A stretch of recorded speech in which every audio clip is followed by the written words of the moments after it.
Apakah kalian sadar kalau sekarang semua hal pasti berhubungan dengan internet? Tidak hanya komputer saja seperti dahulu, namun sekarang mulai dari alat komunikasi, transportasi, bahkan hingga rumah kita, semua sudah bisa terhubung dengan internet. Tidak hanya manusia saja yang sekarang dijadikan smart, tapi bisa kita lihat, sekarang sudah ada smartphone, smart car, smartwatch, hingga smart home. Ada beberapa contoh di bawah seperti Google Home, Alexa, hingga Siri yang dapat membantu kita hanya dengan kata-kata. Pernahkah kalian berpikir teknologi apa yang bisa membuat hal ini terjadi?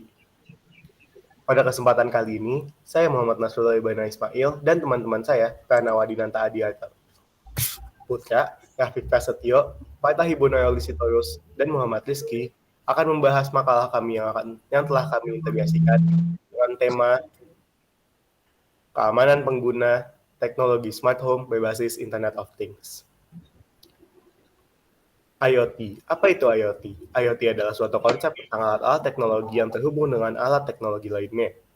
Fungsinya apa aja? Manfaat utama dari IoT adalah kemudahan proses konektivitas yang ditawarkan. Melalui IoT, koneksi bisa dilakukan dengan lebih cepat dan juga praktis. Jangkauan dari IoT pun bisa dibilang tidak terbatas, mulai dari bidang lingkungan, kesehatan, energi, bahkan hingga pertanian pun dapat dibantu oleh IoT. Lantas, pertanyaan selanjutnya akan dijawab oleh Nanta. Baik, terima kasih. Pertanyaan selanjutnya adalah, siapa saja pengguna dari IoT itu? Jika kita berbicara mengenai IoT secara umum, akan mencakup jangkauan yang sangat luas. Inovasi Internet of Things dalam sektor seperti sektor industri, pertanian, kesehatan, transportasi, dan masih banyak lagi masih dikembangkan hingga saat ini. Tetapi pada saat ini saya ingin memberikan kepada Anda contoh yang cukup sederhana. Handphone yang mungkin saat ini Anda sedang genggam, atau laptop atau komputer yang saat ini sedang Anda tatap, merupakan contoh dari IoT itu sendiri. Hampir setiap orang yang memiliki perangkat digital memiliki dan pernah menggunakan sistem IoT yang berupa voice assistant seperti yang sudah dijelaskan oleh teman kami Bana tadi, seperti Amazon's Alexa, Google Home, Samsung Bixby, Apple Siri. Dan saya pribadi yakin bahwa Anda semua pasti pernah mendengar istilah Google Home dan menggunakannya untuk memanggil Google Voice Assistant yang ada di Android Anda masing-masing. Seluruh perangkat tersebut saling terkoneksi oleh internet dan memiliki tujuan untuk membantu kita dalam membentuk aktivitas keseharian yang efektif dan optimal. Lantas, berapa banyak pengguna IoT pada saat ini? Jawabannya adalah sangat banyak. Berdasarkan data dari statistika.com, mengatakan bahwa pada tahun 2021 saat ini, terdapat 13,8 juta pengguna IoT. Ya, bahkan itu hampir 2 kali lipat dari populasi manusia di bumi saat ini. Dan diestimasikan akan mencapai 16,44 miliar pengguna dalam waktu 4 tahun ke depan, hingga tahun 2025. Di sini kita bisa melihat bahwa perkembangan teknologi saat ini sangat pesat dan juga berpengaruh dalam perubahan zaman, khususnya berbasis pada IoT itu sendiri. Lalu, bagaimana sistem IoT dapat bekerja? Selanjutnya akan dijelaskan oleh rekan kami, Bonan. Jadi selanjutnya adalah pemanfaatan IoT untuk konsep smart home. Jadi konsep smart home itu adalah di mana saat kita memiliki rumah, yang rumah itu perangkat-perangkat di dalamnya terhubung ke internet. Jadi kita bisa mengontrol perangkat-perangkat itu lewat internet dari jarak jauh. Misal contohnya, kita sedang di luar rumah, kita bisa mematikan lampu di dalam rumah kita dari jarak jauh hanya dengan pengaturan dari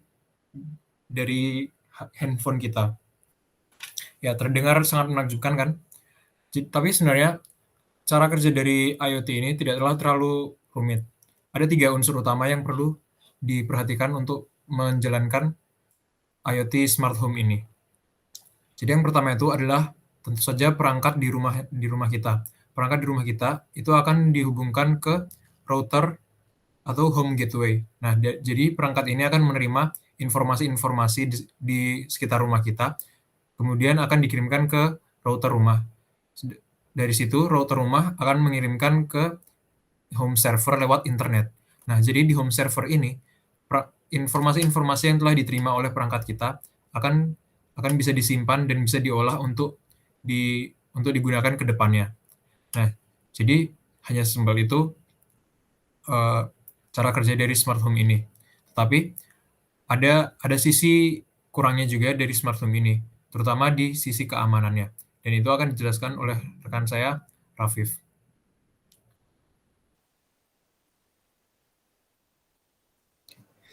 Berbicara soal keamanan, kita tentu sadar bahwa laptop milik kita yang seharusnya aman tetap memiliki ancaman terhadap berbagai jaringan dan serangan yang ada. Hal ini berlaku juga dengan sebuah jaringan IoT. Di sebuah smart home, di dalamnya terdapat smartphone, smart TV, smartwatch, dan device lainnya yang terhubung oleh satu jaringan akan memiliki ancaman yang sama terkait masalah pemboboran jaringan. Kita ambil contoh kasus. Salah satu device di smart home kita terkena hack, mengakibatkan terbukanya gerbang masuk infrastruktur IoT kita dan melakukan penyerangan dari sana. Karena hal ini, sangat penting untuk sebuah jaringan IoT memiliki sistem keamanan yang selalu update dan fleksibel untuk menanggulangi serangan tipe-tipe baru. Namun, kita sebagai konsumen itu tidak harus memikirkan bagaimana membuat software atau algoritma baru untuk mengamankan perangkat kita. Yang bisa kita lakukan adalah memperkuat keamanan device kita dengan fitur-fitur yang sudah disediakan. Dan jika menjawab pertanyaan, apakah smart home aman? Jawabannya adalah tentu device yang kita beli dan gunakan sudah diuji dan dimasukkan berbagai software oleh produsen untuk menjaga kualitas keamanannya. Namun, ada beberapa faktor eksternal seperti human error dan lainnya yang mengakibatkan kerentangan jaringan itu terjadi. Oleh karena itu, kelompok kami akan memberikan beberapa saran dan cara untuk meminimalisir terjadinya penyerangan jaringan itu. Lanjutkan oleh Muhammad Rizky. Berikut merupakan langkah-langkah yang bisa kita lakukan untuk meningkatkan keamanan smart home kita. Yang pertama, usahakan kita menyediakan jaringan khusus bagi orang luar seperti tamu. Tamu tetap bisa menikmati akses internet, tetapi tidak bisa mengakses device smart home kita secara langsung. Kedua, perbarui kata sandi secara berkala, dan usahakan gunakan kata sandi yang kuat dan unik. Jika memang kata sandi dirasa rumit, bisa menggunakan kata sandi manager. Ketiga, lakukan pembaruan perangkat lunak jika sudah tersedia. Adanya versi terbaru bertujuan untuk mengatasi bug-bug yang ada pada sistem. Jangan sampai kita berpikiran hanya karena bug kecil, maka sistem masih aman. Semua bug sama-sama merugikan jika dibiarkan. Terakhir, menggunakan two-step authentication. Seperti namanya yang berarti verifikasi identitas sebanyak 2 kali. Metode yang biasanya digunakan berupa pengiriman kode OTP melalui SMS, link verifikasi melalui email, dan ada juga melalui panggilan telepon. Next. Dari apa yang sudah kita berikan, IoT merupakan device yang berhubungan langsung dengan manusia dan mempunyai manfaat yang sangat besar bagi kita. Penerapan berbagai IoT dan penggabungannya mampu membentuk sistem smart home yang memberikan kita keamanan. Namun bukan berarti kita sudah aman sepenuhnya. Kita tetap perlu meninjau dan meningkatkannya. Inovasi dan prediksi ke depan bidang ini tidak hanya mengintegrasikan teknologi IoT hanya untuk satu rumah saja, tetapi bisa meluas menjadi satu gedung smart building dan bahkan hingga satu kota smart city. Sekian presentasi dari kami dan terima kasih atas perhatiannya.